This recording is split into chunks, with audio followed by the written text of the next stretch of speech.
ওকে কিছু বলিনি। আজ ওকে সারপ্রাইজ দিব। অনেক দিন পর নিজের মানুষটার কাছে ফিরছি। তুমি সত্যি চলে এসেছো। আমার জন্য কি এনেছো? এইবার কিছু আনতে পারিনি। ও দোস্ত, হঠাৎ চলে আসলি, কিছুই বললি না। ভাবলাম সারপ্রাইজ দিব। ভালোই করছিস। চা এনে দিচ্ছি। দোস্ত, অনেকদিন পর একসাথে বসে চা খাচ্ছি। তোরা গল্প কর, আমি একটু ওয়াশরুম থেকে আসছি।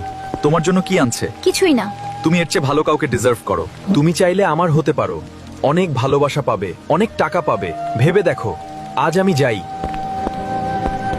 আজ একটু শপিং এ যাবে? তোমার ভালো লাগবে। আমি জানি না। আচ্ছা, আমি আসছি। এত কিছু আমার জন্য? তুমি এর চেয়েও বেশি ডিজার্ভ করো। আমি তোমাকে সব সময় এমন খুশি রাখবো। তুমি অনেক ভালো। আমি তোমার মতো একজনকেই চাই। তাহলে আজ থেকে তুমি আমার।